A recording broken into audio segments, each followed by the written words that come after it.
Di tengah kesibukannya menjalani sinetron stripping, Antonio Blanco Junior mendapatkan title baru menjadi duta museum.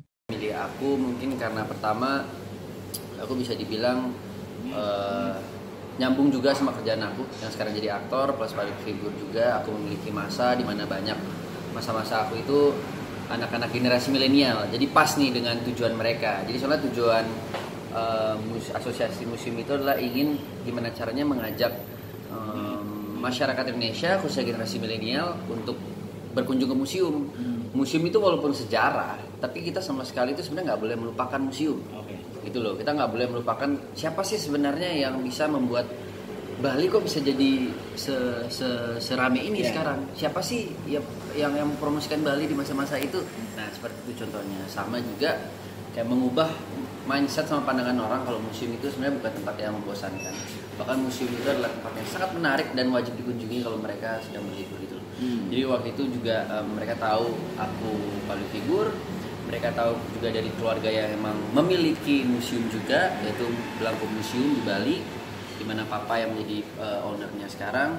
Terus dan terakhir mungkin kalau nggak salah ya ini bulan lalu aku lupa detailnya tanggal berapa itu aku diberikan kesempatan untuk menjadi pembicara gimana caranya museum itu dijadikan tempat untuk memproduksi suatu karya seni film itu sih. Jadi di sana ada produser Dilan juga, terus ada dari Menteri Pariwisata juga, terus dari banyak wartawan juga waktu itu. Jadi di sana aku cukup memberikan banyak informasi dan masukan sih untuk pemerintah dan kedepannya museum itu harus dijadikan apa. Gitu sih. Oh, oke. Nah, waktu itu proses awalnya memang ditunjuk sama bokap ya? Iya, jadi awalnya kan sebenarnya tugas-tugas seperti ini kan bokap ayah yang biasanya pembicara tentang apa diundang untuk jadi pembicara tentang kesenian, tentang museum, fotografi, lukisan, itu semuanya bokap. Tapi mungkin nggak tahu nih kemarin tiba-tiba aku lagi kan sekarang lagi proses syuting nih, aku lagi proses syuting buku harian seorang istri sinetron, jadi tiba-tiba bokap kayak, ini ada waktu nggak? Ada pak, waktu apa nih? Dia belajar ya, papi tunjuk kamu jadi pembicara tuh, mau belajar, mau cari konteksnya apa, ini nanti papi kesnya apa, ini nanti papi bantuin kasih poin-poinnya apa, kamu kembangin lagi. Jadi ya pertama bokap yang yang nunjuk sih, mungkin itu istilahnya mungkin juga karena bokap kan ini berhubungan waktu itu pertanyaannya tentang museum dijadikan tempat untuk memproduksi suatu film gitu loh. Jadi ada hubungannya sama dunia entertain ya, sama film. Jadi mungkin itu dia papa langsung memberikan kesempatan itu kepada aku. Oh, oke. Nah, sampai akhirnya disematkan itu titel duta museum sama Sandiaga Uno. How do you feel? How do you feel?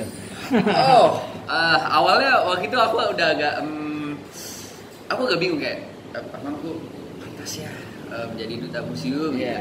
Terus apalagi ini ada Pak Sandiaga Uno, tapi waktu kita Zoom semuanya start itu kan lewat Zoom ya semuanya. Waktu udah dimulai Pak Sandiaga Uno belum datang tuh. Terus pas gantian aku mau kasih speech, tiba-tiba Pak Sandiaga Uno muncul. Nah di sana Pak Sandiaga Uno kayak benar-benar memberikan kita arahan, terus dia memberikan kita beberapa pantun juga, pantun yang lucu. Dia memberikan support buat kita bahwa ini, dan juga ya mengucapkan selamat kepada duta museum yang sudah dipilih.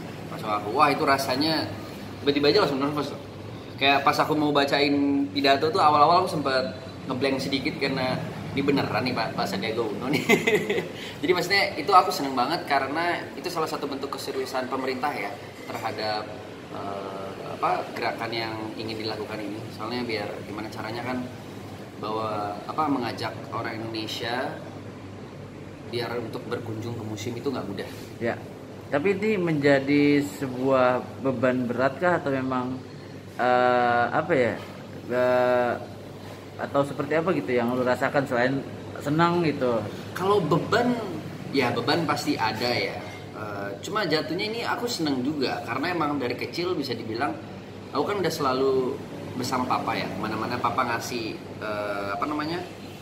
ngasih jadi pembicara atau diwawancarai, aku selalu ada di samping papa gitu. Jadi emang dari kecil aku emang udah ada tertarik untuk istilahnya berkontribusi yang istilahnya berkontribusi positif gitu terhadap permusiuman. Karena aku berpikir kan apapun ada masanya ya. Nah sekarang gimana cara aku untuk di masa era atau di era digital seperti ini, aku bisa mempertahankan museum dan anak-anak generasi muda tuh masih suka dan tertarik untuk ke museum. Jadi kalau dibilang beban ya ada bebannya, tapi nggak terlalu beban juga karena aku seneng, aku hobi juga, dan karena aku ditunjuk, otomatis ya jadi tugas dan tanggung jawab aku sih. Juga tadi mau nanya apa? Oke, lu punya planning apa gitu? Itu disematkan kapan sih status duta museum ini? Kapan? Sejak kapan ya? Oh baru 3 hari lalu bang. 3 hari lalu. 3 hari lalu. Jadi mantap. 3 hari lalu. Nah, setelah lu ditunjuk gitu jadi duta museum, lu punya planning apa sih untuk bisa mengajak khususnya generasi muda ya, yang mungkin kadang malah justru antipati untuk pergi ke museum gitu. Iya. Itu lu punya cara apa gitu untuk ajak mereka? Iya, kalau ini aku jelasin secara umum ya, secara general ya. Istilahnya kan kita generasi muda kalau zaman sekarang pemikiran anak-anak milenial itu kalau liburan kalau bisa ke pantai, ke tempat-tempat hits, ke tempat-tempat yang ya instagramable, yang booming di sosial media. Ya kan istilahnya apapun berhubungan sama sosial media. Ya, justru mereka datang aja kadang ke satu restorannya ada satu spot foto bagus, mereka makan bentar atau minum doang, misalnya mereka foto-foto terus mereka upload ke sosial media mereka. Nah jadi yang pengen aku lakukan sekarang itu kedepannya ya, karena aku di sini juga public figure, jadi aku melalui beberapa sosial media platform yang aku punya seperti ya, YouTube, Instagram, sama TikTok, yang bisa aku lakukan adalah aku membuat konten yang menarik para followers aku dan orang-orang para generasi millennials ya agar untuk datang ke museum gitu. Jadi kayak contoh nih, yang sebenarnya aku lakuin dari dulu. Jadi tahun berapa ya? Mungkin 2 tahun lalu, Natasha Wilona kan berkunjung ke museum. Ya. Nah aku kenal sama dia deket, terus aku ajakin dia bikin konten, dan dia juga waktu itu butuh konten. Iya, Nah betul. apa yang aku lakukan? Aku bikin konten gini. Kalau aku buatnya tentang oke, kita jelasin aja nih, museum itu tempatnya bersejarah, gini. Museum itu terkenal karena ini, terkenal karena ini, kakek gini, granddaddy gini. Di mata orang Indonesia kurang menarik. Ya. Jadi gimana cara istilahnya kita nge-track mereka, kita bikin konten yang lain dengan cara apa? Aku kasih tahu Wilona harga lukisan ini kalau dijual bisa sampai miliaran. Apa kita bisa lakukan dengan lukisan ini? Dan sekaligus juga kita memberikan informasi ke penonton. Oh ya, kita bikin aja. Wilona datang tiba-tiba megang lukisan, jatuh, prank lukisannya. Jadi kita bikin judulnya di YouTube itu lukisan Wilona menjatuhkan lukisan seharga miliaran. Nah itu kan jadi heboh, daya tariknya, orang spontan akan nonton. Nah di kontennya Wilona itu sebenarnya bukan tentang Wilona jatuhin aja, itu ada disematkan lagi oleh papaku dan juga Wilona bahwa lukisan ini sebenarnya miliaran dan sangat berharga karena memiliki sejarah, ceritanya adalah seperti ini. Gitu. Jadi istilahnya kita kemas biar semenarik mungkin untuk generasi milenial itu bisa mau nonton dan bisa tertarik gitu loh. Jangan kita langsung istilahnya tembak mereka dengan informasi tentang pembelajaran atau sejarah. Memang fungsi museum yang utama itu adalah memberikan pengetahuan, memberikan informasi tentang suatu karya atau sejarah gitu kan. Cuma karena ini udah perkembangan zaman, kita nggak bisa selamanya menggunakan the old school. Kita harus mengikuti perkembangan zaman juga dengan cara-cara yang membuat konten seperti itu. Oke.